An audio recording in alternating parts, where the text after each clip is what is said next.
Welcome back to Jacques in the Garden. Today it's all about alliums, specifically onions, and how to know when they're ready to harvest, how to harvest them, how to cure them so they last for many months in your pantry, and everything in between. I will be touching on garlic a little bit today as well, but the first thing I want to talk about is how to tell that this onion is actually ready to harvest. And right here is the primary sign that I'm looking for. Besides the fact that onions are extremely easy to grow, they're pretty much something you just put in the ground, forget about, and then they turn into onions. The other thing I really like about them is that they will tell you when they are ready to harvest. There are a couple telltale signs. The most prominent is what I was alluding to earlier, which is this broken or flopped over neck. So let me show you what I'm looking for across this onion patch here, and a couple things that might seem like they're not ready because the neck hasn't flopped, but there are other ways to check that as well. I did want to mention though that you don't actually have to wait for your onions to dry before you harvest and eat them. You'll actually notice that there are a lot of bare patches here in my onion patch because I have been harvesting and eating them throughout the spring. The only reason why you would want to wait for them to dry down or for the neck to flop is so that you could actually store these onions. That is what the process of curing does, is it prepares the onions for storage by making sure that everything is nice and dried, that all the skin and wrappers are nice and tight, so that this onion can sit in your pantry for a few months before going bad. That is it. That is why you are waiting for this moment. Also, technically, if you wait till the end, like when the neck flops, you will get the most physical onion that you could possibly get. Whereas if you eat them early, you are eating them immature, so you're not going to get as much onion for your buck as possible as when they're fully mature and ready to cure like this. The other thing I'm looking at besides the obvious flopped necks is that there are a bunch of dried leaves and the onion has actually started to develop its wrapper. That is one of the primary reasons we are curing, to get these wrappers to seal up really nicely and protect all that moisture inside this bulb from evaporating during storage. So having a flopped neck, having dried leaves, and actually sometimes you might have some green left on your onion like this and it flops, that still means it's ready. Other times you will have basically no green and it's also ready. So the neck flop is number one, but dried leaves and the fact that the bulb is even the right size are sure telltale signs that these are ready to harvest. So let's take a closer look at some of these onions and why they can be tricky. Over here you could see that these have flopped, which is the great sign that they are ready. But over here, these ones haven't quite flopped, but they clearly look like they're done growing. There's no green at the top, so how could they possibly be growing still? And why haven't they flopped? Well, sometimes they just don't have enough weight to simply flop over. So what I like to do is just pinch them. And right here, I could feel it's actually very hollow feeling, like there's nothing actually in there. Right below it, it's a little bit hard. Right above it, it's also a little bit hard and squishy. So while it is not physically flopped, it has actually flopped on the inside. And here you could feel it's very pinched down. And that is a clear telltale sign that this onion is done growing and it's ready to be harvested for curing. So now the only thing left to do is to harvest all of these onions. In terms of strategies, I think some people like to fork them underground to make sure that they don't rip their onions. I don't usually have a problem with that, so I'm going to just try hand pulling until I run into an issue and then I might adapt. Now I will mention that these are different varieties. I did have tags here at some point. So this is Southern Belle Red for the red onion. Over here, the last two rows is the Texas Legend yellow onion. So these tend to be a little bit bigger. And I believe this final row over here is yellow Granix, which is one that I grow every year because it's a short day onion that does really well in my climate. So let's get picking. I will be separating these yellow onions from those, but other than that, we're just going for it.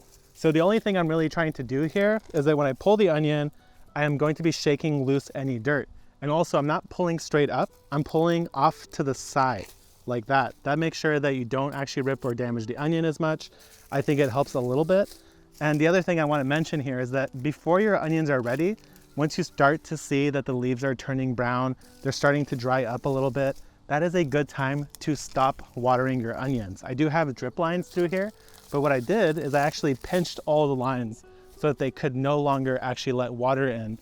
Because if you let too much water or fertilizer touch your onions at this final stage of their growth, what happens is that they'll get weaker. You won't have onions that last as long in storage. So that's why it's important that you cut off water, cut off fertilizer towards the end of that growing season. Here's actually a good example of an onion that didn't quite bulb for whatever reason. There could be many different reasons, but basically at this point, this is not an onion that I would cure for a few different reasons. First of all, it has a lot of green.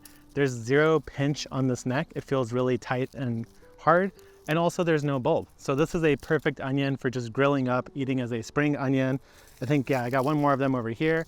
So fantastic, fresh eating onions, but not storage onions. And the other thing you want to check for is of course any damage, like this onion here has all this sort of roughed up surface. This one had its neck actually broken, and that's because I accidentally stepped on these. So these are also going in the fresh eating, or at least in the next couple day eating pile instead of the curing pile. Now the only thing left to do is to load up the onions and bring them back to the curing area, where I'll show you exactly what you need to know on how to cure your onions so they last for months. But before we do that, I want to hop over to the garlic here, because right now it's showing signs that it's very close to harvest, and I don't want you guys to miss this one telltale sign. So I'm crouched down next to one of my hardneck garlic beds, specifically hardneck garlic like I mentioned. And the thing I'm trying to show you here today are these over here, which are called scapes. The scapes are the garlic flowers of a hardneck garlic. Only the hardneck will produce it. Sometimes softnecks do, I guess. But as a general rule of thumb, hardnecks are the ones that produce scapes. Now, once you see these, and once you see them specifically curl over, like this one here, you should remove them. If you don't remove them, you're basically stealing energy from your plant, because the garlic plant's going to develop this into a flower, and that flower is going to suck up a lot of energy that otherwise would be going down into the ground to form a big bulb. So whenever you see these garlic scapes come up, and as soon as you see them sort of flop over, you want to just go through, snap them, and eat these. These are so delicious. They're a spring delicacy. They taste exactly like garlic, maybe like garlic with a green bean. You can make pesto with them. You could throw them in any time you throw in garlic. They just are a little bit more gentle, not as like intense of a flavor, but they are really delicious. And by leaving them on your plants, you're going to get a smaller bulb anyway. So make sure you remove them. And once you remove them, it's generally like 4 to 5 weeks until all of your garlic is ready to harvest. So that's all I really want to touch on for garlic today. Make sure that if you see your scapes, you remove them, and also make sure that you eat them. So right now I'm standing in the little area in between my two gardens. We just harvested the onions out of that side. My other garden is right over there. And what I'm doing is I'm setting up underneath this mulberry tree. Now mulberry trees are a little bit messy. Luckily though, the fruit still has quite some time before it's ready to start raining all over the ground here. But for now, what it's doing is it's providing ample shade. When you are curing either even garlic or onions, like I am about to show you guys, you don't want direct sunlight, but you also don't want it to be somewhere that doesn't have good airflow, like somewhere indoors. So either you set up somewhere indoors and you run fans to get the airflow to make sure that they dry properly, or you find somewhere outside that gets plenty of shade and doesn't get direct sunlight, so those onions can actually cure rather than cook from the intense sun heating them up all day. So this is what we have here. We have a shady area, plenty of breeze that comes through here. And what I've done is I've essentially built a table with no top, and instead of putting a top on, I just attached this welded wire fencing.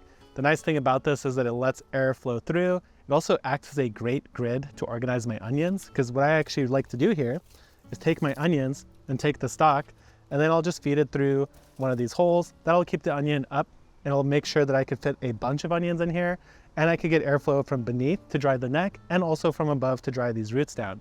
So now what I'm going to do is fully lay these out here, and then I'll talk about what you're looking for during the curing process and how to proceed once all your onions are actually dry. A couple things to mention here. First of all, those are the onions that didn't meet my criteria for being cured, because they were either too small, too green, or they were damaged, so there's no point in really trying to save them. Other than that, the rest of these are now set up to cure, and it'll probably take anywhere from 2 to 4 weeks. It depends on a lot of different things. First of all, I let these onions dry down outside directly in the ground for a while, so the necks are already a little bit dry, which makes me believe that this will probably take 2 weeks for me, but it also entirely depends on the conditions, whether it's dry outside, whether it's windy enough, all sorts of things like that. So 2 to 4 weeks, and then we'll check back and I'll show you guys exactly what I'm looking for to know that these onions are actually ready to store for a long period of time. It has now been 10 days since we set out these onions to cure and dry, and they are actually ready. A lot of them, at least, are very much ready to go inside. So let me show you what I'm looking for to determine that these are properly cured, ready to be processed and brought indoors. So a couple different things. First of all, the papers on the outside here should be fully dry. They should be rustly when you touch them, just like an onion you buy at the store.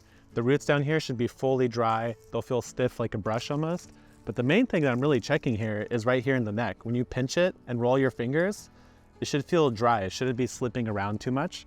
And then when you have all those conditions, everything is true, you want to go an inch or two up from the stem like this. Give it a chop. Sometimes it's hard to cut because it's so dry that the pruners don't even like cutting it. And what you'll see inside here is that there is no real moisture. Nothing is dripping. It doesn't feel wet. So that, for me, I'm 100% satisfied that this is properly cured and now I can bring it inside. So the next thing I like to do is come at the base, chop these roots down just to get them a little bit cleaner, get some of that dirt off of the onion. And now just like this, you have an onion that is ready, it's cured, you could eat it, you could store it for at least a month, probably even up to 3 to 6 months, and that's a perfect onion. Now let me show you one that's not fully cured and what you're trying to avoid really. So see here, even at the very beginning, you can see there's a little bit of green left on the stem, and the roots are still a little bit supple, they're not as dry. If you take a look at them, there's still some like moisture in there. So what I'm going to do is cut it anyway, and I'll show you what I mean. So take a look in there. So see how there's green? Also, if I squeeze it, there's definite moisture in there. So that is a sign that this onion was actually pretty close, surprisingly, to being cured, but it's not quite there. So what's going to happen? Well, this one is actually close enough that it'll probably cure just fine. But if you do this and you see that it's still very juicy and not dry, take this onion inside and just eat it right away. It won't last as long in storage. But the rest of them, I'm actually surprised by how dry they are, even the yellow ones that weren't very dry to begin with. Like that guy is fully cured. So onions cure quite quickly. I find that they cure much faster than garlic for comparison. But all these guys are now ready for me to chop the necks, chop the roots, and bring them inside. I'll have onions for the next couple months. Well, at least we'll see how long they last, because they're so good when you grow them at home that they're not going to last as long as any onion I buy at the store. So thanks for watching. Hopefully you guys learned about how to cure and harvest your onions, and I'll see you guys next time.